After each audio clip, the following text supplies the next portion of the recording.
시청자 여러분 안녕하십니까? 목요일 뉴스 시작합니다. 울산 화력발전소에서 붕괴 사고가 나서 9명이 매몰됐는데 2명은 구조됐지만 나머지 인원은 아직 찾지 못했습니다. 대응 1단계를 발령한 소방당국은 거대한 구조물을 치우는 데 시간이 걸려 구조 작업이 쉽지 않다고 설명했습니다.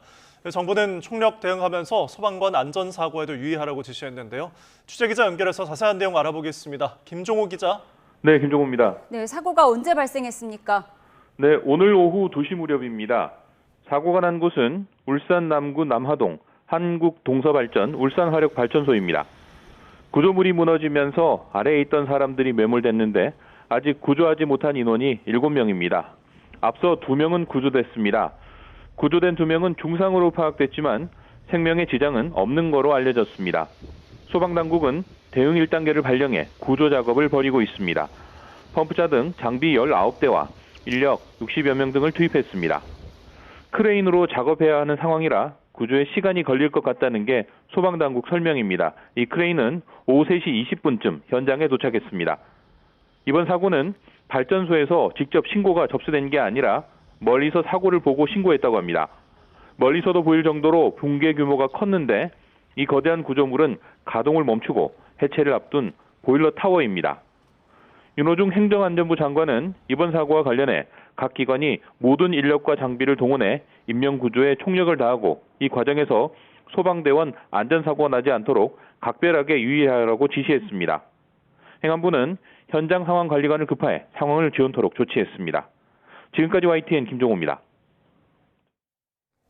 네, 전해드린 대로 울산에 있는 화력발전소에서 구조물이 붕괴해 7명이 매몰돼 있습니다. 네, 전문가 연결해서 자세히 사고 내용 알아보겠습니다. 염건흥 유원대 경찰소방행정학과 교수 연결돼 있습니다. 교수님 나와 계십니까? 네, 안녕하세요. 네, 저희가 현장에서 들어온 사진과 함께 질문을 드리도록 하겠습니다. 지금 보고 계시는 이 화면, 대형 보일러 구조물이라고 합니다. 이 구조물 어떤 역할을 하는 건가요? 네, 지금 한국동서발전 울산화력에서 붕괴 사고가 발생했는데요. 지금 보시는 건물은 60m 높이의 보일러 타워입니다. 그러니까 화력발전에서 보일러 시설이라고 보시면 되는데요. 화면에서 좀 넓게 보면 보일러 그 구조물이 3개가 있고 그 옆에 또 굴뚝이 3개가 보입니다. 그래서 보일러 구조물 3개 중에서 중간에 있는 구조물이 지금 붕괴된 것으로 지금 알려져 있고요. 그래서 지금 그 대형 시설물이 무너지면서 작업자가 깔려서 지금 소방당국에서 구조를 벌이고 있는데 지금 그 처음에는 9명이 매몰됐는데 2명은 이제 지금 구조가 됐고 나머지 7명이 지금 아직 매몰돼 있는 상태로 추정되고 있습니다. 네, 현재까지 인명피해 상황까지 좀 정리를 해주셨는데 방금 이제 저희가 기자를 연결해서 내용을 들어봤지만 지금 이 구조물 자체가 일단 가동이 중단돼 있고 해체 작업을 앞둔 구조물이라고 합니다. 그렇다면은 해체 작업 중에 좀 이 사고가 발생을 했을까요? 일단 지금 화력 발전소 보일러 수명이 한 20년에서 30년 정도 되거든요. 그래서 지금 이 구조물도 아마 약 30년 정도 연한이 된 구조물로 보이고 이 구조물을 아마 발파 작업으로 해체하려고 했던 것 같은데 지금 발파 작업 간에는 이제 그 좀 안전성 확보가 굉장히 중요합니다. 그래서 발파 작업을 하기 전에 이게 철제 구조물이기 때문에 뭐 안전 계획이라든지 환경 규정 준수라든지 뭐 구조적 안전성을 반드시 진단하고 고려한 상태에서 철거를 진행해야 되는 것이고요. 거기에 뭐 전기가스, 뭐 수도 시설 같은 것도 차단을 하고 또 안전성, 공정성, 뭐 교통 환경 관리 계획까지 포함해서 현장에서 발파를 진행을 해야 되는데 지금 이 발파 공사 간에 이제 뭐 사전 조사나 발파 설계를 하거든요. 그래서 여기 이제 집안이라든지 안반 상태, 주변 구조물 또 이런 지하 수위 이런 것까지 철저히 조사를 하고 그다음에 뭐 장향량이라든지 뭐 구멍 간격, 발파 순서, 뭐 지연 시간 등까지도 최적화 설계를 한 다음에 특히 중요한 것이 이제 주민 협의 및 안전 조치가 필요합니다. 그러니까 인근 주민들에게는 이거 지금 발파를 한다라고 안내 및 또 협의를 하고요. 또 발파할 때는 발파 경고 방송도 하고 대피 조치를 하게 되고요. 또 작업 구입 출입 통제를 철저히 하게 하고 또 발파 신호에 따라서 예고, 발파 완료 이렇게 운영을 하게 되어 있거든요. 예. 그래서 이런 과정상에 놓친 부분이 없는지, 이게 막 발파 과정상에 만약에 붕괴된 것이라고 하면 발파 작업에서는 안전을 최우선적으로 조치하게 되어 있단 말이에요. 근데 이런 것들이 지켜지지 않았을 가능성이 굉장히 높아 보인다. 그러니까 이 작업자들이 대피하지 않거나 네. 지금 이동하지 않은 상태에서 발파가 됐을 경우 뭐 이런 문제가 발생했을 경우가 지금 뭐 고려해봐야 될 상황으로 좀 보입니다. 예, 네. 추정되는 원인을 하나하나 짚어주셨는데 조금 더 자세히 한번 짚어보도록 하겠습니다. 이번 사고가 멀리서 사고를 보고 신고를 했다고 해요. 그렇다면 이렇게 큰 사고가 났는데 이 발전소 내부에서는 초기 신고가 이루어지지 않은 건가요?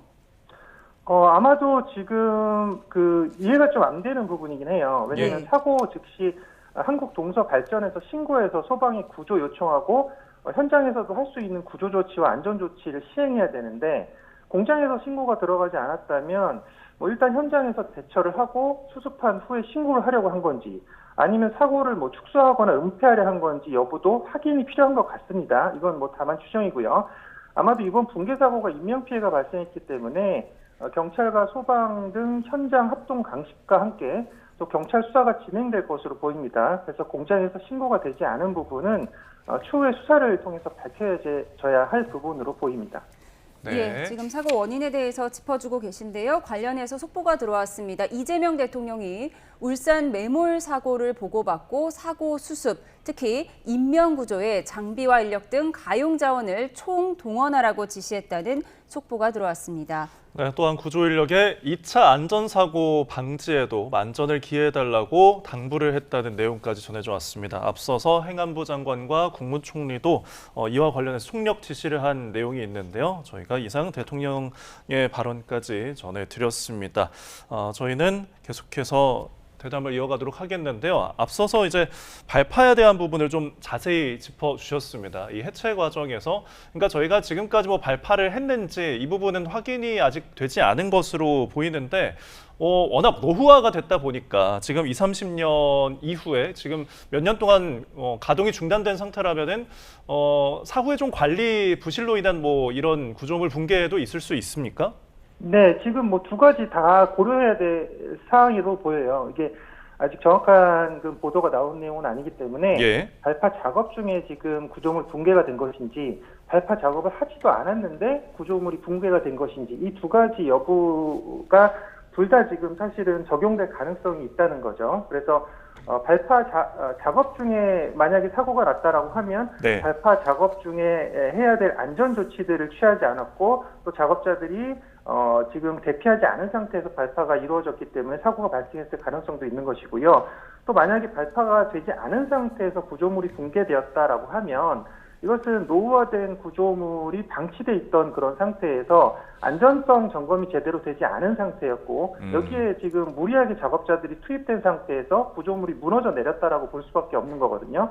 그러니까 어떤 상황이든 간에 지금 여기서 지금 현장에 있던 그런 그 울산 화력발전소에 있는 지금 동서발전의 지금 안전관리 책임을 면키는 좀 어려워 보이는 그런 상황으로 보입니다. 그래서 이 두 가지 다 지금 일단 구조가 먼저 선행돼야 되기 때문에 구조 이후에 어떤 과정에서 지금 구조물이 무너져 내렸는지 또 파악하는 것도 이제 필요해 보입니다. 예, 소방당국은 구조 작업에 시간이 다소 걸릴 걸로 예상하고 있는데 지금 속보가 들어왔습니다. 소방청이 이 울산 매몰 사고와 관련해서 국가 소방 동원령을 발령했다는 속보가 들어왔는데요. 교수님, 국가 소방 동원령 어떤 단계에 내려지는 거죠? 지금 뭐 소방 대응 1, 2, 3단계로 나누는데 국가 소방 대응령은 3단계라고 보시면 돼요. 그래서 지금 전국에 있는 모든 소방 가용 자원과 인력들을 동원해서 지금 이 구조 작업에 최선을 다하라는 소방의 명령이거든요. 그렇기 때문에 방금 지금 국무총리에 의해서 대통령까지 지시를 하신 사항에서 소방에서도 지금 아마 최선을 다해서 구조 작업을 하려고 하는 것 같은데 예. 지금 현장에 있는 지금 인원들은 뭐 펌프차 세대와 장비 총 10세대 인력 50명을 투입해 수색 구조 작업을 하고 있다라고 하는데 문제는 지금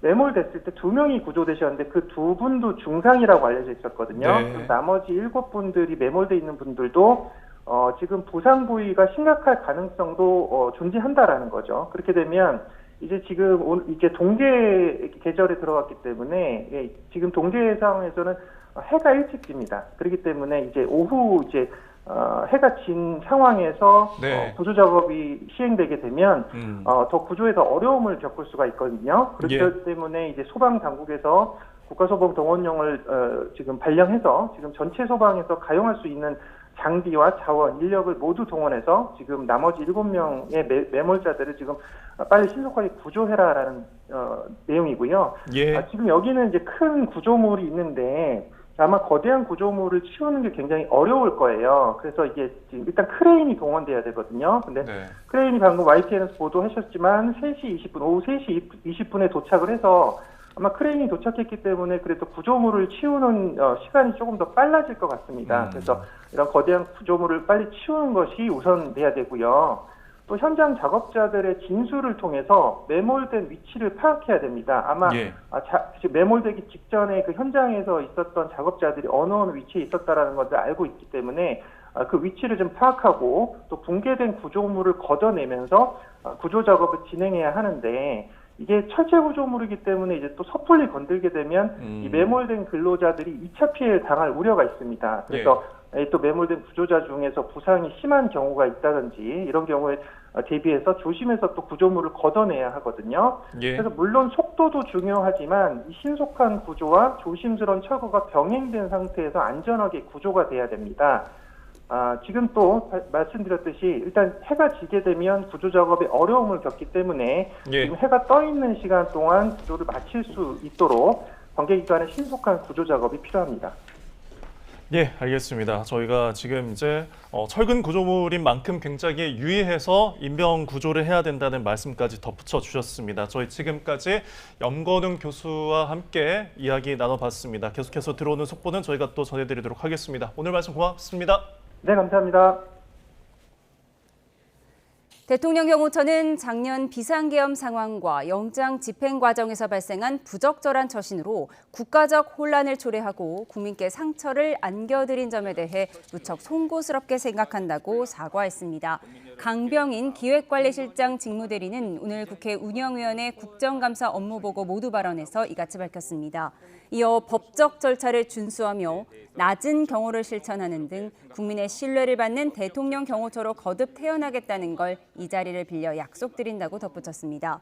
강 직무대리의 이번 언급은 계엄 이후 내란 혐의 수사가 진행되는 과정에서 경호처가 윤석열 전 대통령 체포를 방해한 일 등을 국감 자리를 빌려 기관 차원에서 공식 사과한 걸로 풀이됩니다. 민정기 특별검사팀이 김건희 씨에게 오는 24일 출석할 것을 통보했습니다. 서희건설이 건넨 귀금속과 이배용 전 국가교육위원장이 건넨 금 거부기 등 매간 매직 의혹 전반에 대한 조사가 이뤄질 전망인데요. 취재기자 연결해서 자세히 들어보겠습니다. 이준엽 기자. 네, 서울 광화문의 김건희 특검 사무실입니다. 네, 특검이 김 씨 소환을 예고했다고요? 네, 특검은 구치소를 통해서 김건희 씨에게 오는 24일 오전 10시에 출석해 조사받으라고 통보했습니다. 특검은 서희건설 이봉관 회장이 건넨 이른바 나토 순방 3종 귀금속에 대한 조사와 함께 수수 의혹 전반에 대한 조사가 이뤄질 예정이라고 밝혔는데요. 윤석열 전 대통령에게 금거부기를 전달한 이배용 전 국가교육위원장의 매관 매직 의혹도 조사에 포함될 것으로 보입니다. 다만 김삼민 전 검사의 이우환 화백 그림과 관련해서는 이미 기소가 이뤄진 만큼 추가 조사는 없을 전망입니다. 네, 그날 조사가 이뤄질 의혹과 관련해서 이배용 전 위원장 소환 조사도 진행 중이죠?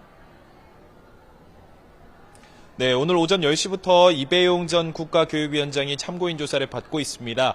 이 전 위원장은 특검이 설치한 포토라인을 피해서 지하주차장으로 출석했는데 마스크를 쓰고 휠체어를 탄 채 질문에는 묵묵부답이었습니다. 특검은 이 전 위원장이 조사에서는 진술 거부권을 행사하지는 않고 있다고 전했습니다. 특검은 매관 매직 의혹뿐만 아니라 김 씨가 국가사적을 개인 목적으로 활용한 의혹에 대해서도 수사하고 있는데 김 씨가 재작년 9월 휴공일 경복궁 경회로를 방문했을 때 이 전 위원장이 같이 찍힌 사진이 있는 만큼 방문 이유 등에 대한 추궁도 이뤄질 것으로 보입니다. 특검은 조사 결과에 따라서 이 전 위원장을 피의자로 전환하는 것도 검토하고 있습니다. 네, 한편 특검이 김 씨의 자택에 대한 압수수색도 진행하고 있다고요. 네, 특검은 대통령 관저 이전 의혹 사건과 관련해서 9곳에 대한 압수수색을 진행하고 있습니다.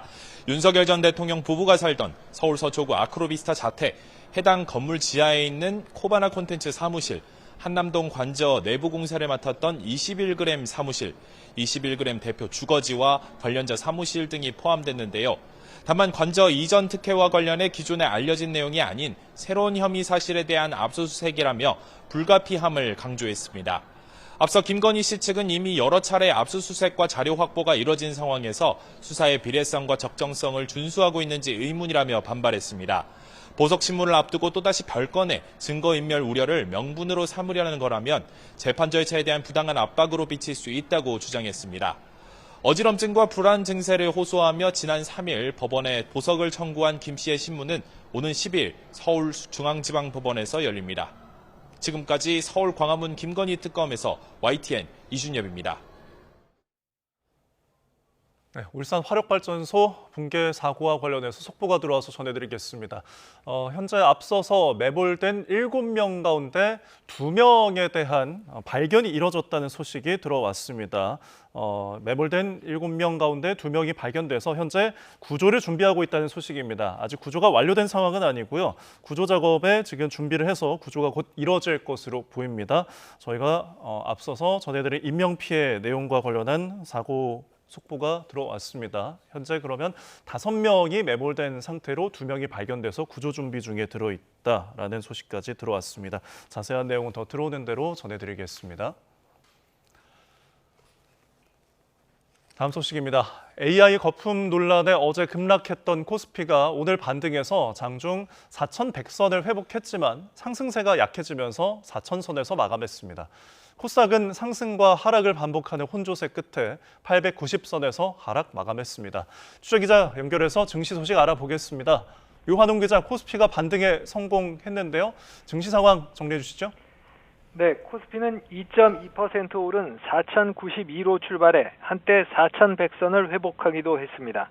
하지만 상승세가 약해져 3,990선까지 내려갔다가 4,000선으로 다시 올라왔다를 반복하다 장 후반 상승에 0.6% 오른 4,026으로 마감했습니다. 4일간 순매수 중인 개인에 이어 기관이 순매도에서 순매수로 돌아서면서 코스피는 상승 출발했습니다. 시장에서는 이틀 연속 급락에 따라 저가 매수세 유입으로 보고 있습니다. 이달 들어 순매도로 돌아선 외국인은 4일 연속 순매도였습니다. 뉴욕 증시 3대 지수가 전날의 급락 충격을 하루 만에 털어내고 반등하면서 우리 증시도 반등했지만 상승세가 강하진 않았습니다. 뉴욕 증시에선 트럼프 행정부의 관세 조치에 대해 미국 연방대법원이 회의적인 태도를 보이면서 관세 철회 기대감이 부각했고 AI 인공지능 관련주 저가 매수세가 유입돼 3대 지수가 일제히 반등했습니다. 특히 필라델피아 반도체 지수가 3% 이상 오른 영향에 삼성전자와 SK하이닉스는 상승 출발했습니다. 삼성전자는 2% 오른 채 출발해 10만 3천 원까지 올랐지만 이후 하락 전환해 1.4% 내린 99,200원으로 마감했습니다.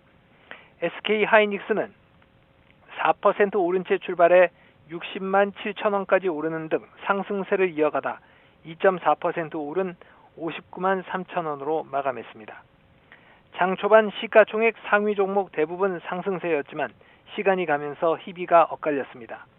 LG 에너지솔루션과 현대차, 한화 에어로스페이스 등은 상승 마감했고 두산 에너빌리티와 HD 현대중공업, 네이버 등은 하락 마감했습니다. 코스닥은 1.5% 오른 915로 출발해 하락 전환해 0.4% 내린 898로 마감했습니다. 코스닥 시장에선 개인이 홀로 순매수였고 외국인과 기관은 동반 순매도였습니다. 어제 1,450원대까지 올랐던 원달러 환율은 소폭 하락했습니다. 원달러 환율은 1,442원으로 출발해 오후 3시 반 기준으로 1,447.7원을 기록했습니다. 어제 우리 주가와 원화 가치를 끌어내렸던 위험 회피 심리가 누그러지면서 원달러 환율이 소폭이지만 하락세를 보이고 있습니다. 지금까지 YTN 유환홍입니다. 울산 화력발전소 붕괴 사고와 관련해 소방당국이 브리핑을 진행하고 있습니다. 현장 보시겠습니다. 남구 용잠동 222번지 울산 화력발전소입니다. 전체적인 계율을 말씀드리면은 저게 보일러 타워라고 하는데 철제 구조물입니다. 저게 그 용도는 뭐냐면은 이 연료를 떼서 석탄을 떼가지고 방카시유를 떼서 스팀을 만들어서 터빈을 돌려가지고 전기를 생산하는 그 시설입니다. 저 시설은 79년도에부터 시작을 해서 81년도에 준공을 한 그런 타워가 되겠습니다. 그리고 21년도부터 사용 중지를 한 시설입니다. 저 내용 중에 이제 말씀드리겠습니다. 화력발전소 보일러 타워 철거 작업 중에 발생을 했고, 여기에 보시면 지약화 작업이라고 있습니다. 지약화 작업이라는 거는 저 타워가 잘 무너질 수 있도록 작업을 하는 겁니다. 즉, 그 사이사이에 끼어 있는 기둥들을 잘라내는 작업입니다. 잘라내는 작업이고, 그 후에 11월 16일 날 11월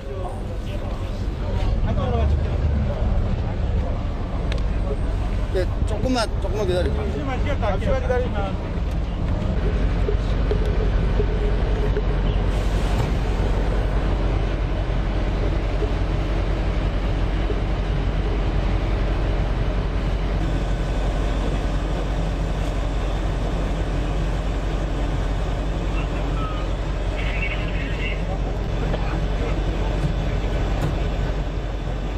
울산 화력발전소 대형 구조물 붕괴 사고와 관련한 소방 브리핑 내용 듣고 오셨습니다. 조금 정리를 해드리겠습니다. 2021년부터 사용이 중지된 시설이었다고 합니다. 무너진 구조물은 보일러 타워라고 하는 철제 구조물이고요. 석탄을 사용해서 터빈을 돌리고 증기를 생산하는 시설이라고 합니다. 1979년부터 시작해서 81년에 준공을 했고 2021년부터 사용 중지를 한 시설로 확인이 되고 있습니다. 그래서 이 타워를 철거하는 작업 중에 사고가 발생을 했고요. 앞서 전해드린 것처럼 처음에 9명이 매몰됐고 2명과 2명씩 구조가 이루어졌으면서 지금 5명이 매몰 상태로 남아있는 상황입니다. 구조 소식이 들어오기를 기다리겠습니다. 추가 소식 들어오는 대로 추가로 전해드리도록 하겠습니다.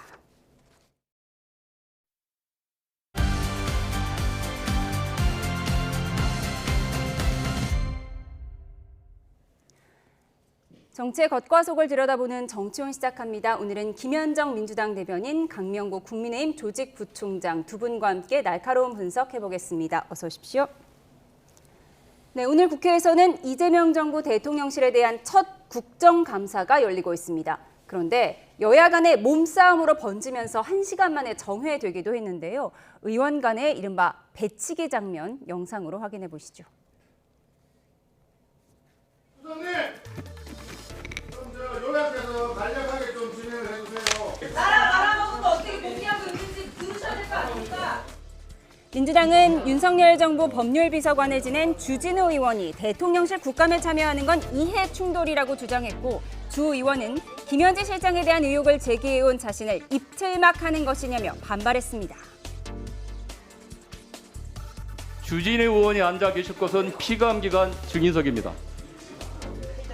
주진우 의원은 윤석열의 복심, 김건희 호위무사라는 평가를 받으며 법률비서관으로 2년 가까이 근무했습니다.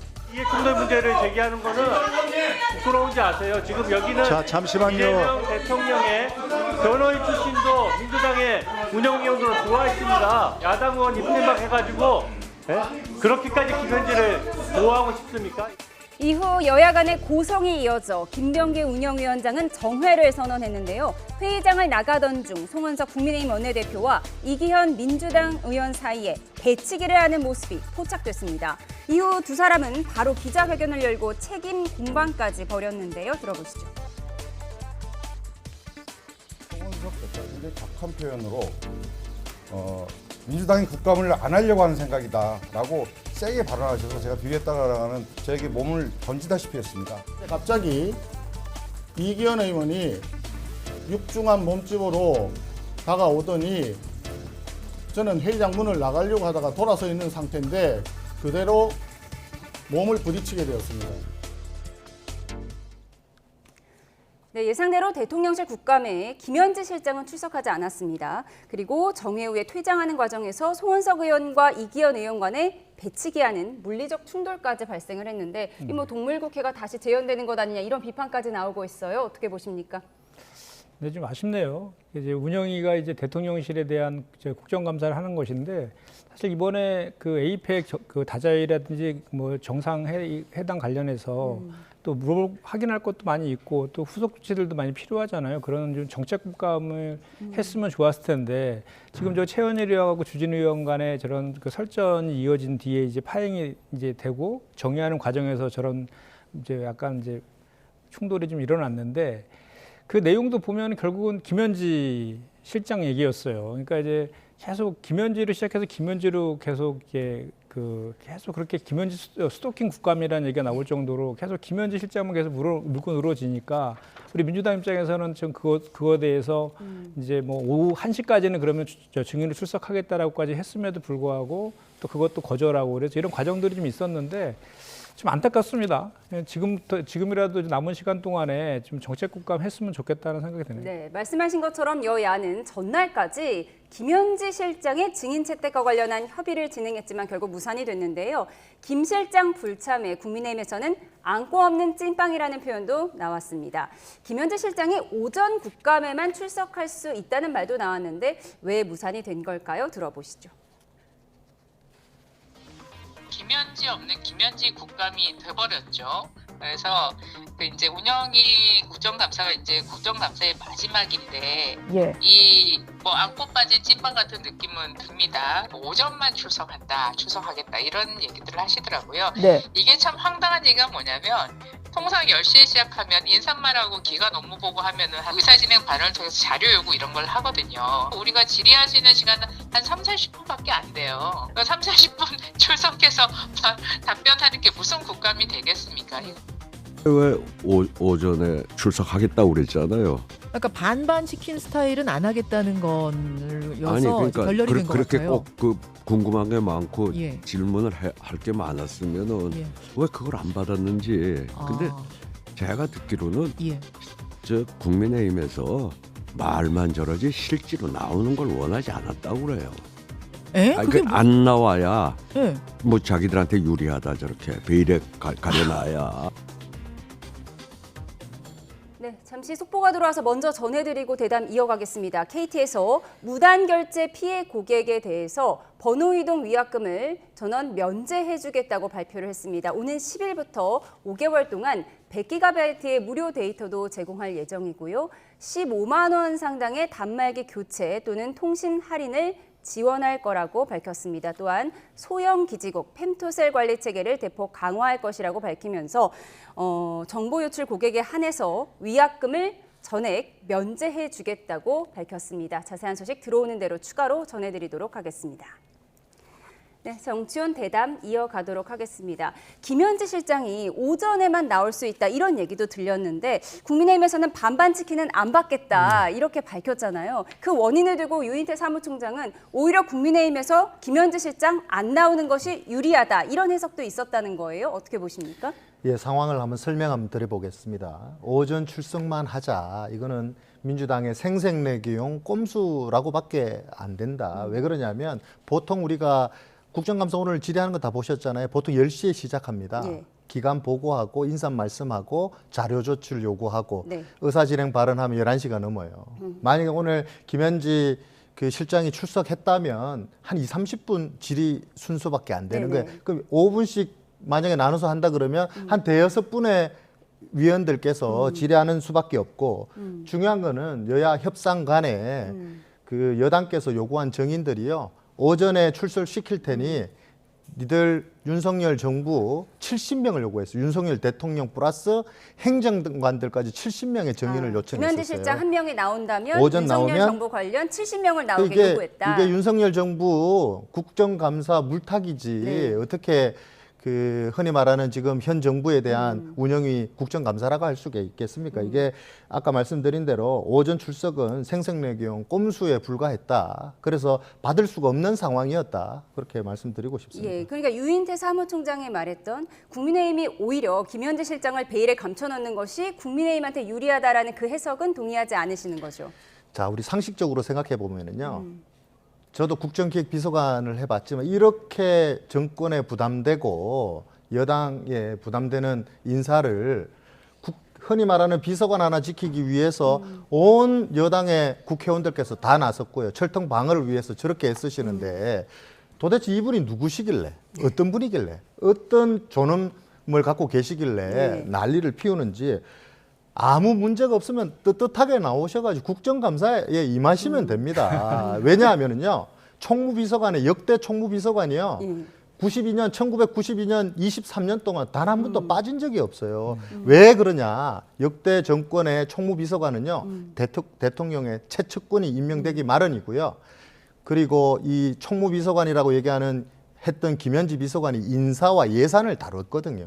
당연히 나와서 국정감사에 임해야 되죠. 떳떳한 게 있는데 아무 문제가 없는데 왜 안 나옵니까? 문제가 있으니까 못 나오는 겁니다. 근데 이제 이번 그 국정감사가 이재명 정부 4개월의 국정감사 성격도 있지만 윤석열 정부의 지난 3년의 실정을 다루는 그 국정감사 성격이 오히려 더 크다고 봐야 돼요. 기간으로 봤을 때는. 그런데 지금 사실 우리 민주당의 이번 국정감사의 기조는 그 내란 종식하고 민생 회복을 기조로 좀 하고 있는데 국감이 진행될수록 내란과 관련된 각종 의혹과 혐의들이 사실로 밝혀지는 게 많이 있거든요. 김건희 국정농단이나. 그렇기 때문에 국민의힘이 이런 것들을 좀 물타기 하기 위해서 김현지라는 애꿎은 사람을 끌어들여가지고 정쟁화시킨다라고 저희는 생각하는 거예요. 지금 말씀하신 것처럼 총무 비서관이 관행적으로 다 그 국정감사에 출석을 했다라고 하잖아요. 근데 김현지 실장이 총무비서관으로 재직한 건 3개월밖에 안 됩니다. 네. 그리고 제가 확인하기로는 이미 그 전에 국정감사 전에 인사이동 대변인단을 좀 강화시키기 위해서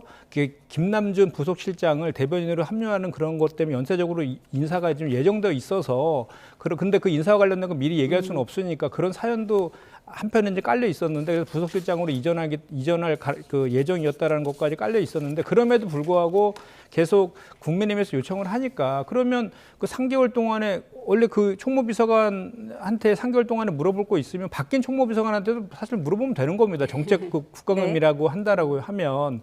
그런데 지난 3개월 동안이니까 그리고 또 오후에 대통령의 중요한 일정이 있다고 하니까 최대한 가능한 1시까지는 출석하겠다라고까지도 사실 제안을 한 거잖아요. 근데 그것까지도 이제 거절한 그런 상태인데 그렇게 보면은 지금까지 국민의힘에서 언론이나 이런 걸 통해 갖고 제기했던 카더라식 의혹과 관련된 그런 것들 뭐 20년 전의 얘기들 다 끌어갖고 지금 하고 있는 거잖아요. 결국은 이재명 대통령 흠집내기 하기 위해서 김현지 실장을 갖다 이제 정쟁화시키려고 하는 거라는 의도를 너무도 명확하게 보여주고 계신데 그럼에도 불구하고 민주당에서는 오후 1시까지 양보까지 했는데도 불구하고 그걸 또 안 받았단 말입니다. 그럼 이거에 대해서 우리 민주당 입장에서는 야 이게 지금 김현지 실장으로 그 스토킹 국감을 하려는 거 아니냐, 국정감사의 본질을 흐리려고 하는 거 아니냐고 생각할 수밖에 없는 거잖아요. 그리고 실제로 국민들께서 궁금해하시는 거는요, 김현지 실장에 대한 각종 뭐 카더라식 의혹이 아니라요, 대선 개입하고 사법 쿠데타 의혹을 받고 있는 조희대 대법원장의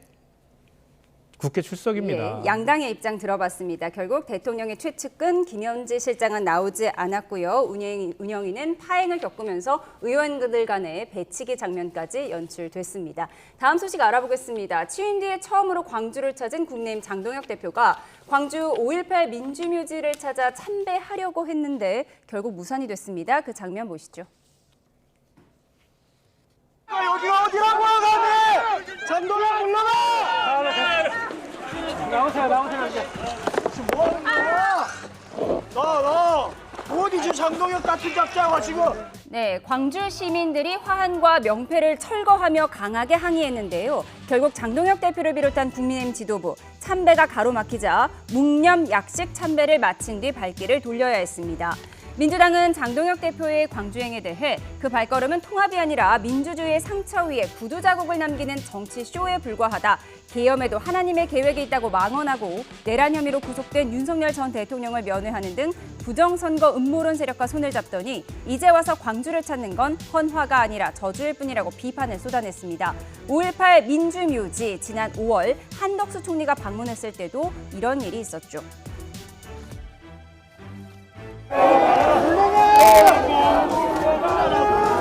여러분, 저도 호남 사람입니다. 서로 사랑해야 합니다. 아껴야 합니다. 같이 뭉쳐야 합니다, 여러분. 네, 장동혁 대표의 취임 후 첫 광주행 우여곡절을 겪게 되었습니다. 네. 어떤 의미가 있다고 보세요? 우리 당 강령에요. 조국 근대화의 정신 그리고 5.18 민주화 운동의 정신을 동시에 개성한다라고 되어 있습니다. 그래서 민주화 정신을 개성하겠다는 의지의 다짐이었고요. 그리고 호남과의 동행이라는 것은 우리 국민 통합이라는 과제를 수행하겠다라는 일정을 하려고 했던 거였거든요. 근데 오늘 민주당에서 오늘 그 대변인 논평이 그렇게 나왔잖아요. 5.18 영령을 추모하는 것이 어떻게 모독이고 이 흔히 말하는 능멸인지 이 부분은 좀 너무 과한 표현이 아닌가 그런 생각이 들고요. 이 5.18 정신을 가지고 이 민주당이 이 5.18 정신을 독점한다고 믿는 것 자체가 저는 반민주적이고요. 반 5.18적이다. 저는 그렇게 생각해서 예전에 노무현 대통령께서 그렇게 말씀하셨잖아요. 광주에 콩이면 부산에서도 콩이다. 대구에서도 콩이다. 우리는 다 대한민국 국민이다라고 말씀하셨거든요. 이제 분열의 정치가 아니라 통합의 정치로 나아갈 때다. 그 통합의 정치의 일정을 수행하는 것을 두고 그렇게 우리 민주당 대변인께서 말씀하시는 것은 부적절했다. 저는 그렇게 말씀드리고 싶습니다. 예, 광주 출신인 양양자 최고위원도 동행을 했었거든요. 네. 그러니까 지금 통합을 실현하는 광주의 정신에 빗댄 본다면 민주당에서 굳이 이렇게 능멸이라는 반응까지 냈어야 하느냐 이런 분석이세요.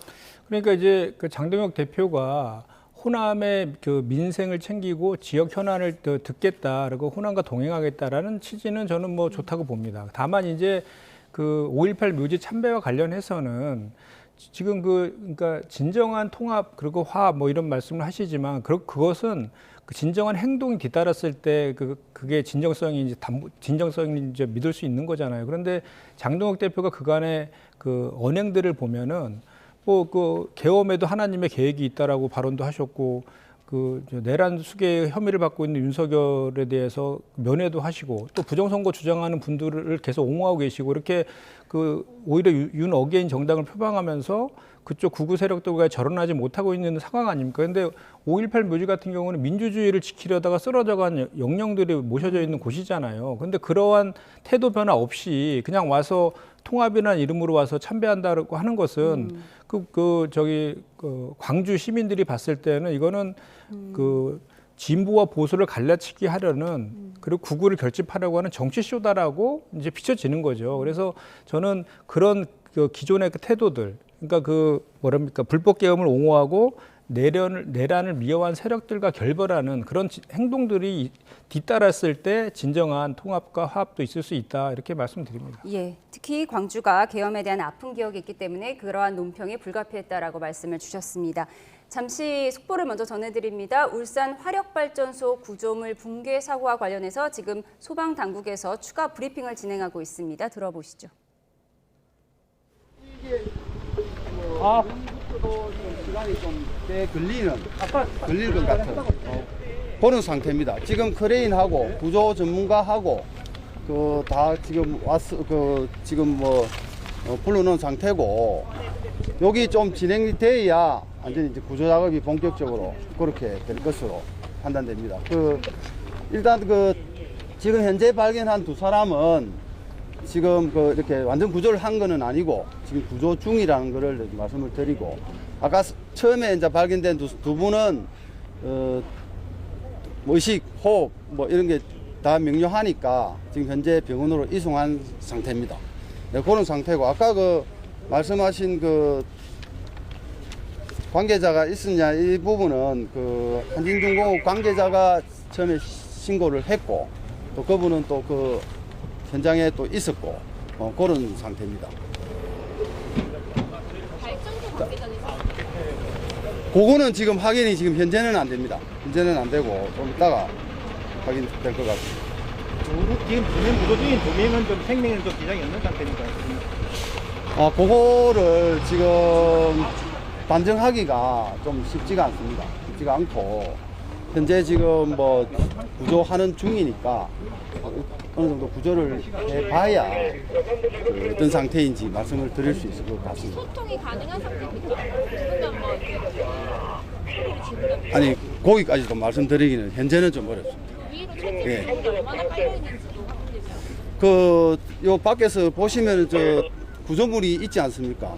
그게 반쯤 이렇게 쓰러졌는데 그 어느 정도 깔려 있다, 사람이 어디에 있다 이거를 이렇게 단정해가 이렇게 말씀드리기는 좀 어렵습니다. 그런데 보면은 그 구조물 넘어진 구조물하고 지면하고 좀 틈이 좀 있을 수 있습니까? 아니면은 그냥 그 사이에 좀 뭐 끼어 있다든지 뭐 이런 상태인 걸로 지금 추정이 되고 있습니다. 그 가능성이 공간은 좀 있습니까? 혹시라도 사람이 좀 그것도 제가 이렇게 단정하기가 좀 어렵습니다. 예. 그 구조물이란 자체가 좀 이렇게 틈은 있으니까. 예. 그게 이제 그 구조물하고 지면하고 어떻게 닿아 있느냐에 따라서 좀 많이 차이는 있겠죠. 지금 현재는 그거 단정하기는 좀 어렵습니다. 뭐 골든타임 이런 것도 좀 있습니까? 지금 추정하시는 아니, 지금은 그까지는 아닙니다. 그까지는 아니고 지금 그 아까 처음에 그 30분 전에 그 제가 그 말씀드렸지만은 그 이 상황에 대해 전체적인 그 부분만 좀 말씀드렸고 지금 그 구조자가 그 구조 대상자가 어떻다는 거를 지금 현재는 그 정도 말씀드릴 수밖에 없는 그런 상태입니다. 그리고 오늘 크레인이 오고 해서 이 구조물을 어떻게 뭐 드러낼 것인가, 뭐 어떻게 구조할 것인가 좀 더 회의를 해서 그렇게 구조가 될 것으로 지금 판단됩니다. 지금 인력은 얼마나 투입되었습니까? 지금 그 국가 동원령을 그 아까 그 15시 13분에 그 내렸고 소방본부 산하 그리고 중앙 그 통제단 그 4개 그 소방본부 지금 국가 동원령을 해놓은 상태라서 지금 거의 뭐 도착 단계고 뭐 조금 지나 보면 파악이 완전히 될 것으로 그렇게 판단이 됩니다. 지금 추가로 발견된 2명을 어떤 식으로 구조하고 있는 상태인 건가요? 그거를 지금 말씀을 이게 뭐 의식도 이야기해야 되고 뭐 땅도 파야 되고 잘라도 내야 되고 뭐 여러 가지 그런 상태로 발견을 한 겁니다. 예, 발견을. 바닥은 그렇죠. 콘크리트입니까? 그 지금 그 바닥은 그 제가 보니까 그냥 이 콘크리트가 아니고 우리 그 자갈하고 흙하고 섞여 있는 그런 땅이라고 봐요. 위치가 확인된 구조자 2명의 의식 있는지 여부는 확인이 안 됐습니다. 예, 그것도 지금 말씀드리기가 좀 어렵습니다. 예. 요 시간이 조금 진행되면은 그거는 좀 구체적으로 좀 나올 것 같으니까 지금 제가 지금 짧게 지금 이렇게 하는 부분은 이게 그 구조 대상자가 어떤 상태인지를 좀 알려드리기 위해서 그래 온 거니까 좀 진행되는 거 보고 또 상황 판단이 되면은 다시 또 말씀드리도록 그래. 최소한 1시간 정도 후에는 돼야 될 것 같습니다. 네. 과장님 인적 사항이 다 확인은 안 되긴 하지만 정상은 어떤 최초에 발견돼서 가신 두 분이 그 중에 정직원이 있습니다. 정직원은 없습니다. 정직원 분이 저기 있습니다. 정직원 분도 저기 있다고 봐요. 있다고 봐요. 네. 두 분 간부는 이제 그 작업자. 이분들의 인적 사항은 나이하고 이런 거 요거는 저희들은 어느 정도 파악이 지금 되어 있는 상태인데 이건 지금 이야기하기보다는 좀 더 내용을 좀 더 구체적으로 파악을 했어. 그래 말씀드릴게요. 지금 그러면 크레인 작업을 하기 전까지는 구조대원들이 할 수 있는 게 없는 건가요? 아닙니다. 지금 들어가 가지고 사람을 찾고 있는 상태죠. 저희들이 진입할 수 있는 공간을 어떻게든 확보를 했어. 찾고 있는 상태입니다. 일단 그 사람이 좀 찾아지면은 그 안정화를 우리는 좀 더 시켜 가지고 뭐 크레인으로 들든지 뭐 해체를 하든지 이런 식으로 구조 작업이 될 겁니다. 그 시간이 좀 많이 걸릴 것 같습니다. 그렇게 생각하시면 됩니다. 대략 얼마나 걸려요? 대략 하기가 좀 과장님, 지금 그러면 현재 지금 구조물들이 뭔가 흔들리고 굉장히 불안한 상태인가요? 그 불안한 상태로 그 넘어진 그 구조물은 지금 현재로 뭐 땅에 이렇게 넘어져 버렸기 때문에 그런 상태고, 그 옆에 있는 부분도 그 지압화 작업을 어느 정도 해놓은 상태이기 때문에 조금 완전히 우리가 일반적인 그 처음 설치했을 때 구조물보다는 굉장히 좀 위험성은 있습니다. 그렇죠. 그래서 저쪽 부분에 우리 그 대원들은 좀 빼고 그래 지금 작업하고, 그것도 위험성이 혹시나 있을 수 있기 때문에. 요 4호기 말입니다. 4호기는 어느 정도 지압화를 뭐 좀 시켜놨기 때문에 좀 불안하기 때문에 그쪽으로는 가능하면 안 가고, 5호기는 우리가 구조 작업을 하고 그런 상태. 5호기와 4호기의 거리는 얼마나 됩니까? 거리가 과장님 좀 앞쪽으로 와서 말씀해 주세요. 거리가 그 얼마쯤 되던가? 확인해 보겠습니다. 이것도 일단 그 저희 도면상으로 봤을 때 한 30? 예. 한 30m. 30m 정도로. 그 일단 요거는 이제 우리가 그 육안으로 봤을 때 그 정도. 크레인이 2대가 들어갔는데 그 들어갔으면 속도가 더 빨라질 수 있나요? 그 속도가 빠를 수 있는. 울산 화력발전소 대형 구조물 붕괴와 관련한 소방당국 브리핑 듣고 오셨습니다. 9명이 처음에 매몰이 됐었고요. 2명이 처음으로 구조가 됐고, 그 2사람에 대해서는 의식과 호흡이 모두 다 명료한 걸로 확인이 됐습니다. 그리고 추가로 2명의 위치를 파악해서 지금 구조 작업을 진행하고 있습니다. 현재 매몰자는 5명이 남았고요. 중공업 관계자가 처음에 신고를 했고, 사람이 구조물에 깔렸는지 여부는 지금 현재 단정해서 말할 수는 없는 상황이라고 합니다. 구조물을 어떻게 드러낼 것인지 지금 좀 더 회의가 필요한 상황이라고 하고요. 구조물이 있는 이 바닥은 자갈과 흙이 섞여 있는 땅이라고 합니다. 현재 구조대원이 사고 현장에서 이 매몰자들을 찾고 있는 상황입니다. 추가 구조 소식이 들려오기를 바라겠습니다. 저희가 추가 소식 들어오면 다시 한번 전해드리도록 하겠습니다. 네, 전국 대담 이어가겠습니다. 최근 민주당 지역위원장 경선에서 이재명계 인사가 공천 배제된 걸 두고 당 안팎에서 이런저런 뒷말이 많았습니다. 그 배제된 당사자 유동철 지역위원장이 어제 당 지도부에 사과까지 요구하면서 기자회견을 열었는데요. 이재명 대통령이 당대표 시절에 직접 영입한 인물입니다. 화면으로 보시죠. 모든 사람들의 기본적인 삶이 최소한 공동체에서 보장되는 사회, 그 기본 사회를 향해서 나아갔으면 좋겠다고 생각합니다. 그 중심에 우리 유동철 교수님이 계십니다. 진심으로 환영합니다. 자, 박수 부탁드립니다. 네, 그렇습니다. 그런데 이 유동철 위원장이 민주당 부산시당 위원장 선거에서 컷오프된 겁니다. 유 위원장은 편파 면접이 컷오프의 이유라고 주장하면서 정청래 대표가 불공정 경선에 대한 책임을 지고 결자 해지하라고 촉구했습니다. 이번 컷오프는 정청래 대표의 약속 파기, 당원의 선택권 박탈, 민주주의 훼손 사건입니다. 친이재명계이기 때문에 불이익을 당했다라는 말들이 많은 걸로 알고 있습니다. 하지만 민주당 수석 대변인은 절차상의 문제가 없었다고 말했습니다. 정확하게 그 원칙과 룰에 의해서 조강투의가 이루어진 것이고 그 결과 선거가 치러진 것이고 그것에 대해서 재심을 할 수 있는 대상이 아닙니다. 이 당직 선거는. 네, 이재명 대통령이 직접 영입한 인재를 민주당에서 컷오프 시켰다는 거예요. 그래서 명청 갈등설을 불식시키는 것이 아니냐 이런 얘기가 나오는데요. 어떻게 보세요?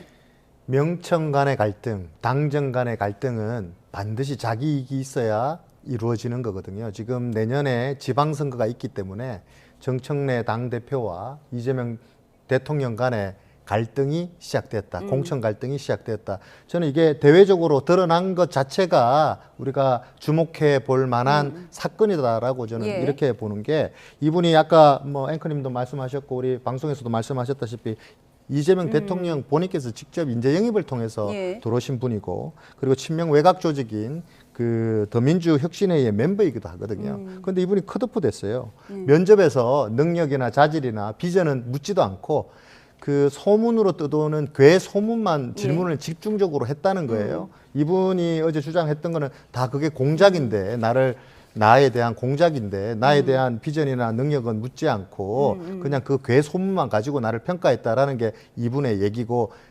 본인이 친명이기 때문에 컷오프 됐다라는 주장이잖아요. 뭐 그런 얘기가 들리고 있다 이렇게 지금 얘기하는 건데, 저는 정청래 당대표가 이분이 짧게 정치하신 분이 아니거든요. 그래서 아마 대놓고 당정 간에 이 명청 간의 갈등을 드러내려고 하지는 않을 거예요. 그러나 내년 선거에 있을 공천, 기초단체장, 광역단체장, 기초원들까지 물밑에서는 아마 치열한 갈등이 일어날 거다.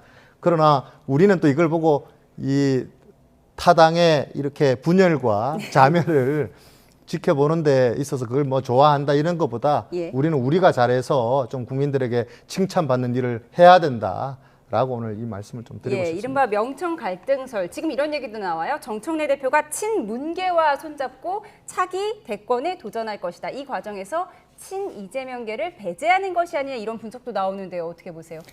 아니, 너무 앞서 나가는 거죠. 벌써 뭐 지금 저 취임한 지, 이재명 대통령 취임한 지 5개월밖에 안 되는데 차기를 얘기하는 거는 그 말도 안 되는 얘기고요. 그리고 최근에 이제 일부 보수 언론을 중심으로 해서 이제 명청 갈등설 프레임을 자꾸 이렇게 언론 보도를 하더라고요. 근데 사실 명청 간의 갈등은 지금 없습니다. 그러니까 정청래 대표가 두 가지를 자기가 직접 얘기를 해요. 한 가지는 자기는 탕평 인사를 했다. 당직 관련해서 그 저 친명 뭐 이렇게 이런 거 다 골고루 다 이렇게 해서 탕평 인사를 했고, 또 하나는 지금까지도 단 한 번도 언론 인터뷰를 하지 않았다. 자기 당대표가 언론 인터뷰를 하게 되면 대통령이 저기 가려지니까 대통령을 생각해서 정권의 성공을 해서 하지 않고 있다. 기자회견을 하지 않았다. 이런 얘기까지 실제로 하지 않았잖아요. 실제로 안 했고 그런 노력들을 상당히 하고 있다는 겁니다. 그래서 그 대통령과의 수시로 소통도 하고 있고, 그리고 이제 이번 건 같은 경우에는 이 사실 그 조광특위가 거기에서 이제 그 4명의 후보를 가지고 면접을 봐서, 저도 이제 조광특위 해보고 뭐 공관위원도 해봤지만 잘 아실 거 아닙니까? 그러니까 보통 후보를 2-3명을 압축을 하잖아요. 그 과정에서 이제 뭐 부적격 사유가 발생할 수도 있고, 또 거기 공관위원들이 그 면접을 봐서 당의 정체성이라든지 뭐 도덕성이나 여러 가지 종합적인 거를 갖고 평가를 하는 거예요. 거기에서 탈락한 것이지 그냥 아예 원천적으로 배제시킨 게 아니고, 그다음에 중요한 것은 이 조광특위에서 결정한 것은 최고위원회 의결사항이 아니에요. 그러니까 최고위원회 올라가야지 뭐 당대표의 뭐 입김도 발휘될 텐데 그런 것 자체가 아니었다라는 거라서 이것을 뭐 정청래 대표가 자기 사람 신기해서 친명계를 쳤다, 이거는 너무 나간 주장이고, 그럼 거꾸로 생각해 보면 저도 이제 원외위원장 협의회장 오래 했거든요. 그 변성한 이번에 대신 그 변성한 위원장이라든지 같이 경선했던 뭐 저 박영미 위원장 전부 다 저 이재명 대표 시절에 원외 지역위원장을 하셨던 분들이고요. 그리고 뭐 변성한 당선자가 무슨 뭐 친청입니까? 그것도 아니거든요. 그래서 너무 그게 과도한 주장인 것 같아요. 그러니까 정청래 대표가 일부러 대통령 측근 인사를 배제하고 컷오프한 것이 아니다. 오해하지 말라라고 하셨습니다. 지금까지 정치온 김현정 민주당 대변인, 강명구 국민의힘 조직부총장과 함께했습니다. 고맙습니다.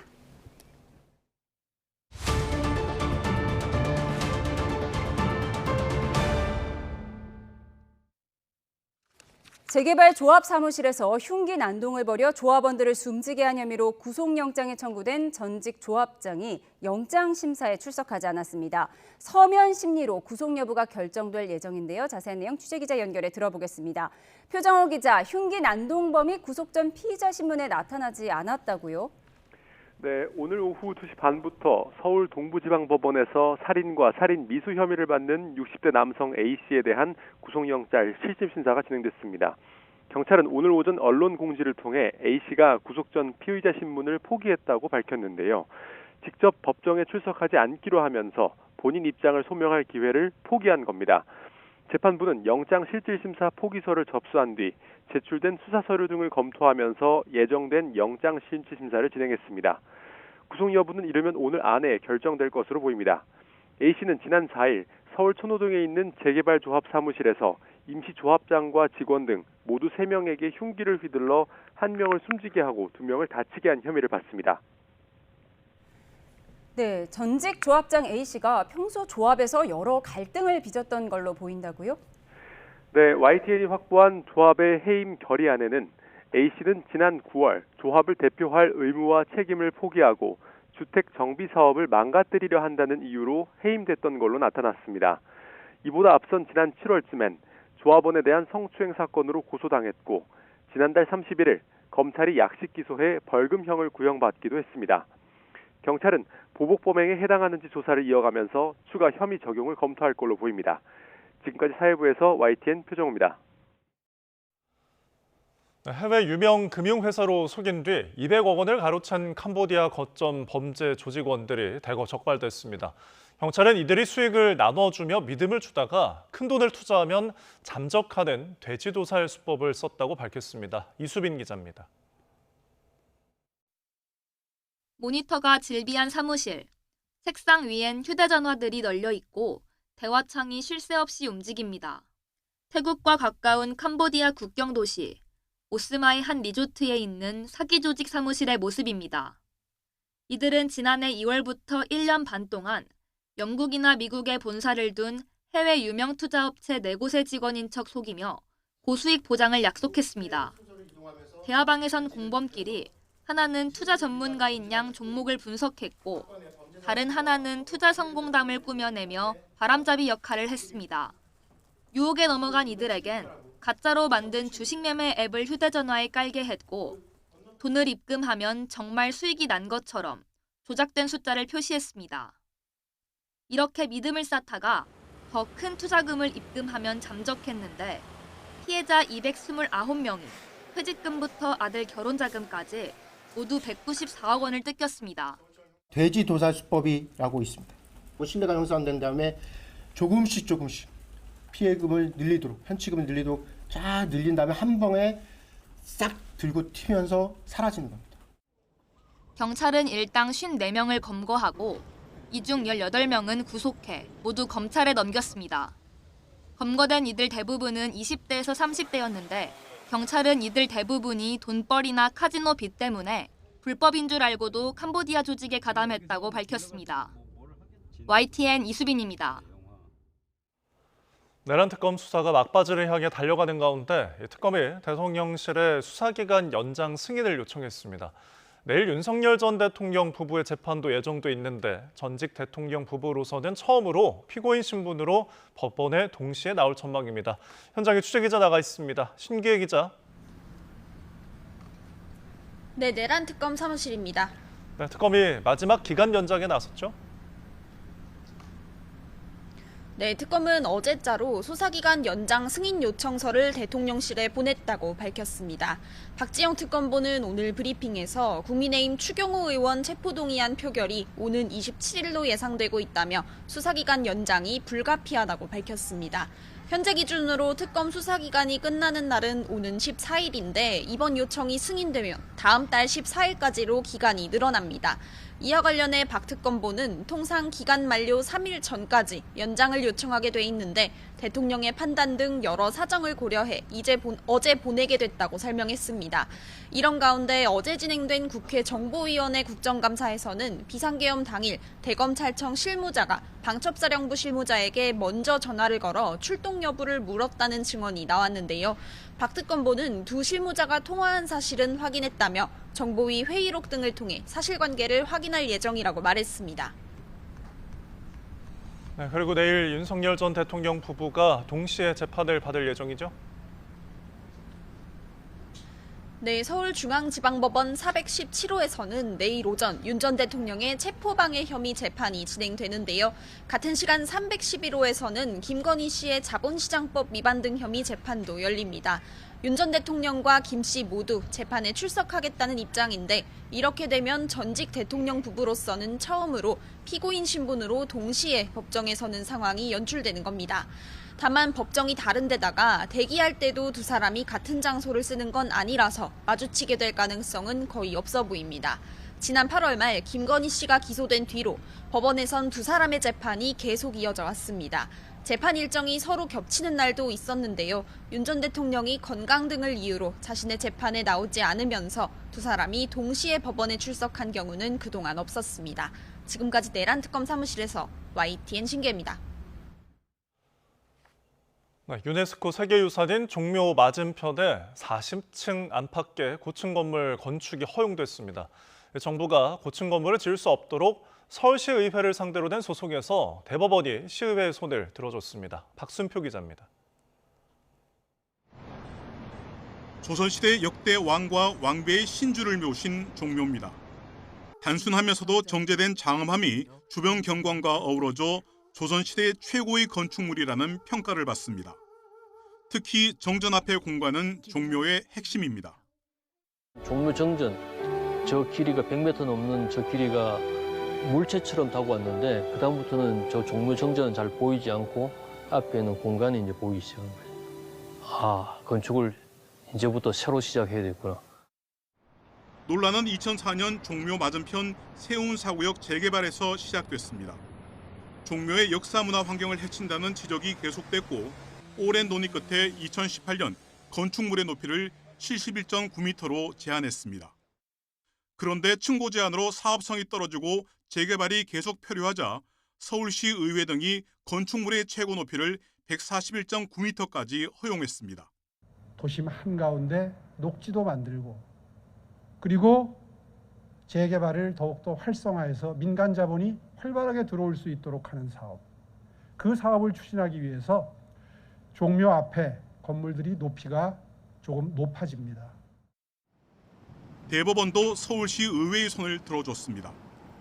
정부가 서울시 의회를 상대로 낸 소송에서 서울시의 결정 근거가 된 시의회 조례가 문화재 보호법을 위배하지 않는다는 것입니다. 일단 국가유산청도 대법원의 판단을 존중하고 고층 건물이 들어서더라도 유네스코 세계유산의 지위를 잃지 않도록 최선을 다하겠다며 한 발 물러섰습니다. 결국 종묘 앞 세운사구역 개발을 둘러싼 법적 논란은 일단락됐지만 국가유산의 보존이냐 개발이냐를 둘러싼 해묵은 논란은 쉽게 가라앉지 않을 것으로 보입니다. YTN 박순표입니다.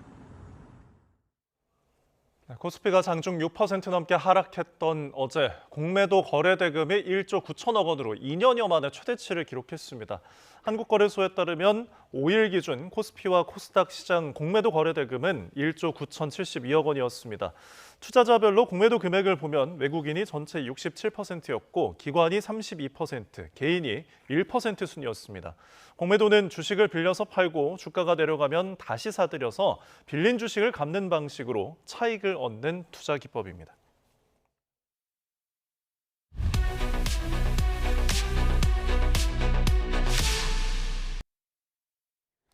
암 투병 중인 개그우먼 박미선 씨가 짧은 머리로 방송에 출연하면서 팬들의 응원을 받고 있습니다. 네, 배우 안성기 씨도 암 치료를 받고 있는데 통화도 못할 정도로 건강이 안 좋은 것으로 전해졌습니다. 하재근 문화평론가와 함께 이야기 나눠보겠습니다. 어서 오십시오. 안녕하세요. 네, 개그우먼 박미선 씨 이제 예능 프로그램에 출연했는데 짧은 머리로 등장을 했습니다. 암 투병 중이라고요? 네, 박미선 씨가 어제 한 예능 프로그램의 예고편에 나온 겁니다. 이제 본편은 다음 주에 방송이 될 텐데 예고편에 등장한 박미선 씨의 모습이 우리한테 익숙한 그 단발머리가 아니라 매우 짧게 깎은 머리인 거예요. 그래서 많은 분들이 이제 깜짝 놀랐는데 박미선 씨가 암투병을 그동안 하고 있었고 지난 1월 달에 방송에서 하차했거든요. 그 이후로 계속해서 암투병을 했다는 이야기가 지난 8월 달에 올 여름에 나왔었는데 여름 당시에 방송 복귀 계획 없고 치료에 전념하고 있다라고만 나왔었거든요. 근데 지금 방송에 지금 뭐 단발성이긴 하지만 이렇게 나온 것을 보니까 상당히 건강이 많이 회복된 것이 아니냐. 이렇게 되면 정식으로 방송에 복귀할 수도 있는 것이 아니냐. 그러한 기대가 나오고 있습니다. 네, 많은 팬들의 응원을 받고 시청자들의 기대도 좀 한 몸으로 받고 있는데 앞서서 그 유방암이 이제 알려졌는데 건강검진을 하다가 좀 발견이 됐다고요? 네, 그렇습니다. 이 유방암이라는 게 초기에 통증이 없어서 예. 이게 또 그냥 지나칠 가능성도 있거든요. 그렇기 때문에 건강검진을 우리가 꼬박꼬박 받아야 되는데 박미선 씨가 건강검진을 받은 겁니다. 그래서 이제 유방암이라는 것을 알게 됐고 이런 종류의 암이 초기에만 발견하면 치료가 상당 부분 가능할 경우가 많거든요. 예. 그래서 이제 박미선 씨도 건강검진 때 발견이 돼서 지금 상당 부분 치료가 잘 된 것이 아니냐. 그러니까 물론 5년이 지나야 완치 여부를 완전히 이제 판정할 수가 있는데 지금 주변 연예인들 예를 들어서 선우용렬 씨 말에 따르면 뭐 다 나았다. 재발을 막는 약을 지금 먹고 있는 단계다. 그렇게 이야기를 하고 있어서 뭐 아직 100% 완치됐다고 말을 할 수는 없다 하더라도 매우 크게 호전된 것으로 보이는 상황입니다. 예, 저희가 밝은 표정의 모습 화면으로 보여드리고 있는데요. 암 선고 받았다고 하면 침울해질 법도 한데 굉장히 특유 입담으로 밝은 모습을 보여줬어요. 그렇습니다. 박미선 씨가 그 코미디언으로서의 끼를 항상 또 보여주는데 본인이 항암 치료 때문에 머리를 보신 것처럼 깎았거든요. 머리를 깎는 그 순간에도 내가 퓨리오사 같다. 그러니까 그게 액션 영화 여주인공 이름인데 그런 식으로 주위 사람들을 웃겼다는 거죠. 그리고 또 요번에 이제 예고편에서도 나온 모습이 박미선 씨 안 걸렸다고 하니까 뭐 옆에서 조세호 씨가 뭐 침울한 표정을 짓고 있으니까 웃어도 된다라고 하면서 또 웃겼다고 하는데 그렇게 항상 또 그 주위에 웃음 바이러스를 퍼뜨리는 그런 모습이 많은 그 시청자들한테 또 감동을 주고 있습니다. 네, 박미선 씨의 스토리는 다음 주에 또 저희가 볼 수 있을 것 같습니다. 다음 주제를 좀 다뤄보겠습니다. 역시 좀 암과 관련된 이야기인데요. 배우 안성기 씨가 혈액암 투병 생활을 하고 있다. 박중훈 씨가 근황을 전해왔습니다. 듣고 오시죠. 숨긴다고 숨겨지는 게 아니니까 건강이 아주 상당히 안 좋으십니다. 얼굴을 뵌 지가 1년이 넘었어요. 그리고 개인적으로 통화나 이 문자나 이렇게 할 수 있는 상황이 안 되시고 가족분들하고 근황을 여쭤보고 있는데 말은 이렇게 덤덤하게 하지만 굉장히 슬픕니다. 그리고 네, 투캅스 시절부터 굉장히 이제 친한 후배로 알려졌는데 전화 통화도 잘 못할 정도로 좀 건강이 많이 안 좋은 것 같아요. 네, 안성기 씨가 이제 암투병을 한다는 얘기는 그전부터 알려졌는데 2019년에 이제 암 판정을 받아서 2020년에 치료가 됐다고 알려졌었거든요. 그런데 그 이후에 재발됐다는 겁니다. 그래서 다시 이제 투병에 들어갔는데 요번에 박중훈 씨가 이야기한 것이 통화를 할 수 있는 상황이 아니다라는 얘기를 해서 그리고 지금 얼굴 본 지도 1년이 넘었다라고 이야기했거든요. 그러니까 1년 전쯤에 박중훈 씨가 안성기 씨하고 식사를 했다고 이야기했거든요. 그러니까 1년 전까지만 하더라도 밖에서 사람을 만날 수 있을 정도의 몸 상태였던 것 같은데 그 이후로 몸 상태가 안 좋아진 것이 아니냐. 지금 박중훈 씨가 이번에 책을 출간해서 그것과 관련해서 기자들하고 대화를 한 건데 뭐라고 얘기했냐면 내가 책을 출간했다는 것을 오롯이 아실 수 있는 상태도 아니라는 식으로 얘기를 했거든요. 저게 무슨 뜻인지 지금 부연 설명은 없는데 뭔가 지금 상황이 안 좋은 것이 아니냐 그런 우려가 나오고 있습니다. 지금 보여드리고 있는 화면이 2, 3년 전쯤에 공개석상에 안성기 씨가 모습을 드러냈던 모습을 보여드렸는데 얼굴이 좀 부어 있어요. 네, 그렇습니다. 그러니까 혈액암의 일종의 림프종에 걸렸다고 하거든요. 이게 이제 처음에 면역력 저하, 전신 피로감 이런 식으로 시작하는데 감기량, 몸살 감기랑 헷갈리고 이래서 초기를 그냥 지나칠 수도 있다고 합니다. 근데 초기에만 발견하면 상당히 치료 예후는 좋은 암이라고 하는데 근데 이제 그 안성기 씨 같은 경우에 재발이 됐다고 하니까 지금 상태가 어떤지 상당히 걱정이 되는 상황입니다. 네, 조만간 좀 쾌유를 해서 또 공식선상에서 모습을 볼 수 있으면 좋을 것 같습니다. 자, 연예계 좀 저희가 이모저모 이야기 나누고 있는데 배우 이시영 씨 이혼 후에 둘째 아이를 출산을 해서 SNS에 올렸습니다. 그 당시에 이제 임신 사실을 알렸을 때 냉동 보관 배아를 이제 본인이 직접 임신을 해서 좀 많이 좀 화제가 됐었죠. 네, 그러니까 이시영 씨의 둘째 아이와 관련해서 사회적인 논란이 된 이슈인데요. 네. 이게 예. 왜냐하면 이시영 씨가 아이를 가졌다고 했을 때 바로 이제 이혼한 상태에서 네. 그 아이 아버지의 동의 없이 임신을 했다고 해서 그게 논란이 됐던 건데, 그러니까 부부가 이혼하기 전에 네. 부부가 유지되고 있을 때 배아를 냉동을 보관했다가 네. 이혼할 때 아버지 동의 없이 그걸 이식해서 임신을 했다는 거예요. 예. 그래, 그게 이제 몇 달 전에 알려졌었는데 네. 어제 그 아이를 이제 건강하게 출산했다고 이시영 씨가 알려왔습니다. 예, 이게 이식할 경우에 부부 동의 규정이 없다면서요. 그래서 네, 전 남편 입장에서는 당황스러울 수도 있는데 지금 여론의 반응은 어떻습니까? 이제 여론의 반응이 반반으로 갈리는 것 같습니다. 그러니까 일각에서는 어쨌든 생명이 태어난 거니까 예. 축하한다라는 반응도 있고, 또 다른 반응은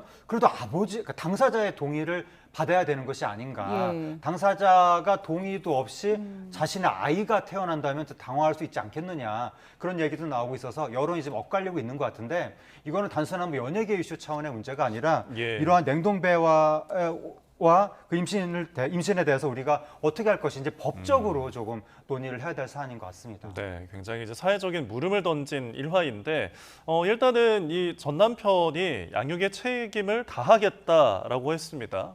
네.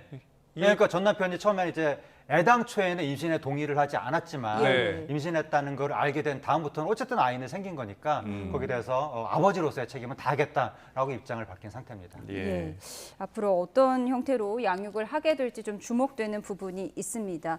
네, 다른 소식 알아보도록 하겠습니다. 가수 성시경 씨가 10년 동안 일한 매니저로부터 금전 피해를 당했다고 하는데요. 어떤 내용인가요? 예, 그 10년 이상 같이 일한 매니저가 성시경 씨한테 금전 피해를 입혔다고 소속사에서 밝힌 건데, 소속사에서 어떤 방식으로 금전 피해를 입힌 것인지 피해액은 얼마인지 이것까지는 아직 밝히지 않았거든요. 소속사에서 내부적으로 피해 규모를 좀 조사하고 있다고 하는데 예. 그 규모에 따라서 향후에 더 파장이 더 커질 수도 있을 것 같습니다. 예, 그러니까 10년 이상이란 매니저면은 굉장히 친한 사이였을 것 같은데요. 네. 좀 배신감이 좀 클 것 같습니다. 예, 10년 이상 같이 일했다면은 가족보다 더 가깝게 지냈다는 뜻이거든요. 예. 모든 걸 믿고 맡겼을 가능성이 높은데 배신을 당했다 하면 심적인 충격이 굉장히 클 것이고, 예. 또 성시경 씨가 지금 이 충격으로 인해서 좀 목소리에도 좀 이상이 온 것 같다라고 예. 말을 하고 있고, 지금 연말이잖아요. 가수들이 연말에 다 뭐 콘서트라든가 일정이 있게 마련인데 예. 연말 행사 좀 어떻게 할 것인지 그것도 좀 고민을 해보고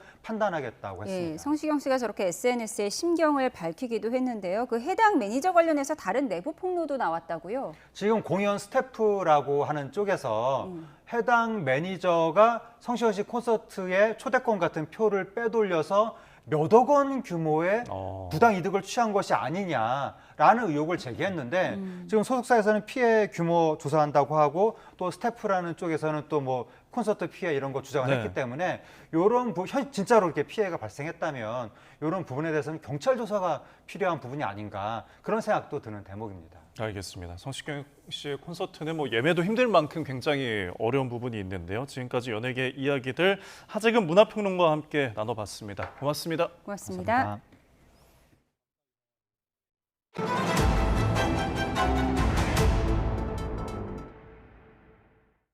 네, 계속해서 속보로 전해드리고 있는데요. 울산 남구에 있는 울산 화력발전소에서 보일러 타워가 붕괴되는 사고가 났습니다. 네, 사고에 휘말린 9명 가운데 지금까지 2명만이 구조된 것으로 파악이 됐는데요.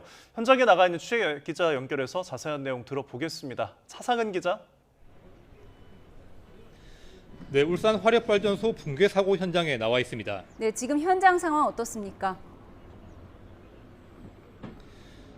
네, 현장에서는 구조 작업이 긴박하게 이루어지고 있습니다. 제 뒤로 발전소 구조물들이 보이실 텐데요.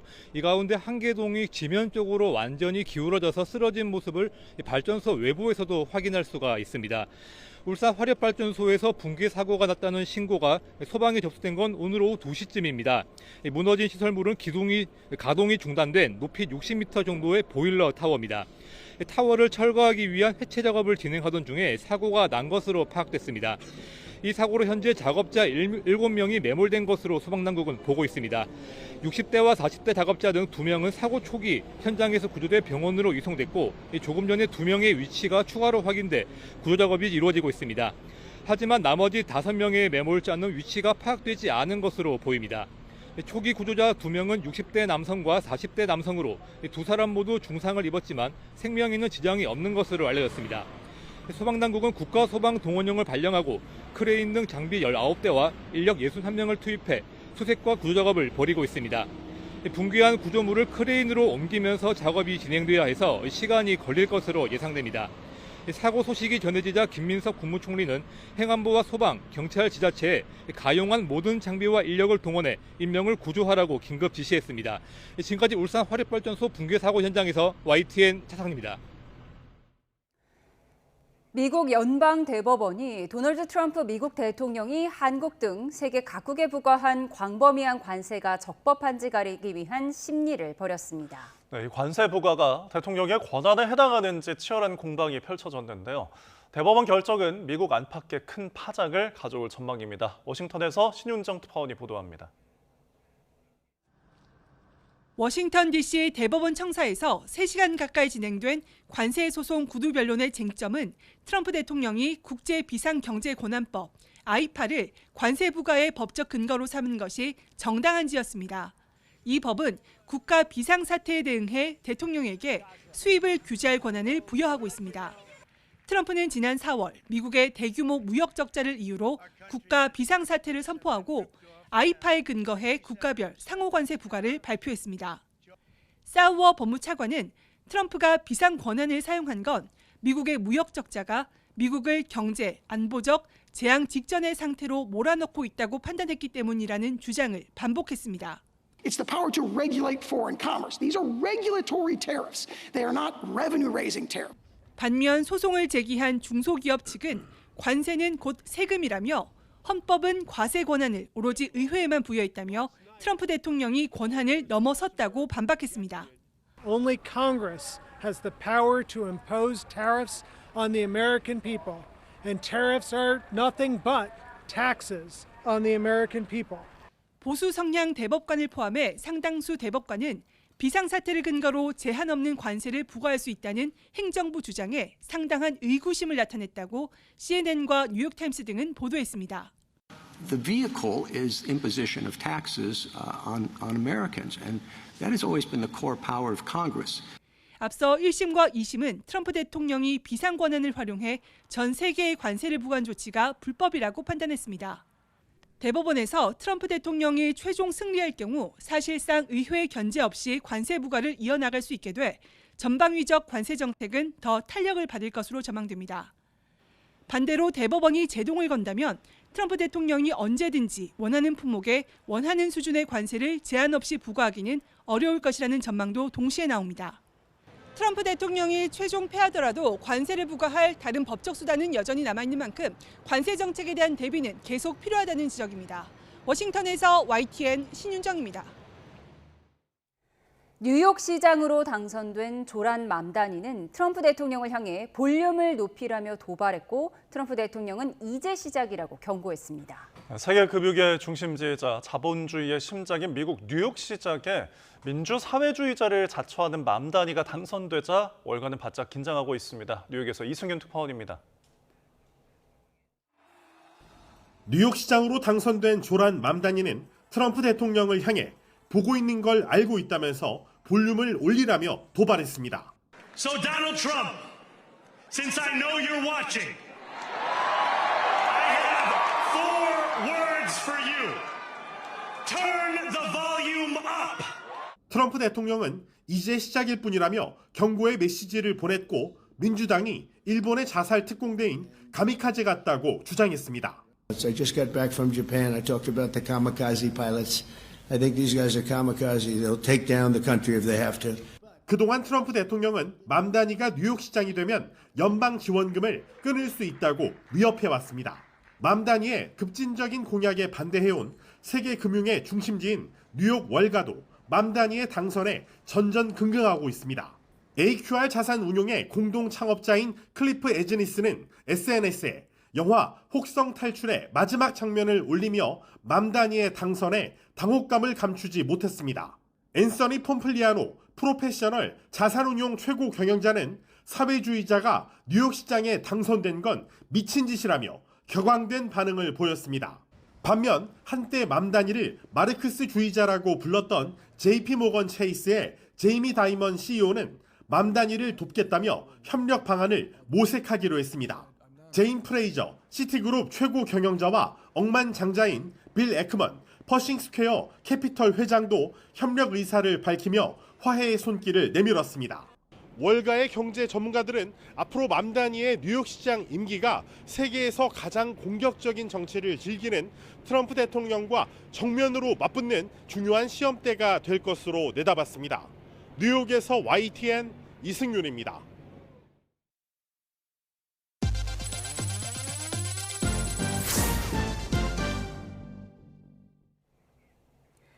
현대백화점이 여의도 더현대 서울에 크리스마스 시즌 장식인 숲속의 공방을 선보였습니다. 이번 장식은 백화점 캐릭터 아기곰 해리가 아이들에게 줄 손편지와 선물을 준비하는 공방을 콘셉트로 연출했습니다. 현대백화점은 클릭 한 번으로 선물을 주고받는 시대에 손의 온기와 정성을 담은 교감을 표현했다고 설명했습니다. 오리온이 초코과자 비초비 국립중앙박물관 에디션 생산을 2배로 늘리기로 했습니다. 이 제품은 넷플릭스 애니메이션 캐데헌의 캐릭터 더피의 모티브인 호작도를 비롯해 8종의 문화유산 이미지를 포장 디자인에 적용한 한정판입니다. 삼성전자가 갤럭시 워치의 심전도 기능이 한 남성의 생명을 구한 사례가 브라질 방송에 소개되는 등 현지에서 화제를 모으고 있다고 밝혔습니다. 브라질 리우데자네이루주에 거주하는 호베르트 갈라르트는 지난 6월 운동 중 흉통을 느낀 뒤 갤럭시 워치 6의 심전도 기능으로 이상 징후를 확인했고 관상동맥 우회수를 받아 건강을 회복했습니다. 유럽과 일본의 주요 경쟁사보다 높은 대미자동차 관세 부담을 견뎌온 현대차 호세 무뇨스 사장이 올해 성과를 통해 위기 대응력이 현대차 DNA의 일부임을 증명했다고 말했습니다. 무뇨스 사장은 복잡한 대내외 경영 환경 속에서도 탁월한 결과를 달성했다며 이같이 밝혔습니다. 또 자동차 산업이 그 어느 때보다 빠르게 변화하고 있지만 현대차의 미래 대응 역량에 그 어느 때보다 큰 확신을 가지고 있다고 덧붙였습니다. 내일은 절기상 입동이지만 온화한 날씨가 이어지겠습니다. 내일 서울 아침 기온은 9도로 오늘보다 쌀쌀함이 한결 덜하겠고요.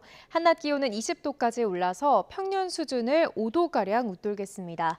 내일은 오전까지 내륙 곳곳으로 안개가 짙게 끼겠고요. 늦은 오후 영동에서 비가 시작돼 모레 새벽에는 경북 북부 동해안에도 약한 비가 지나겠습니다. 또 수도권과 충청, 전북을 중심으로는 초미세먼지 농도가 짙게 나타나겠습니다. 내일 아침 기온은 오늘보다 1에서 2도가량 높겠습니다. 서울 아침 기온 9도, 대전 7도, 대구는 8도가 예상됩니다. 낮 기온은 예년 수준을 2에서 5도가량 웃돌겠습니다. 서울 한낮 기온 20도, 광주 21도, 창원도 21도가 예상됩니다. 주말 밤 사이에는 충청 이남을 중심으로 비가 오겠고 휴일 새벽부터는 수도권과 영서지방에도 비가 내리겠습니다. 이후 다음 주 초반에는 예년보다 추운 날씨가 찾아올 전망입니다. 날씨였습니다. 이상으로 목요일 뉴스원 마치겠습니다. 함께해 주신 여러분 고맙습니다.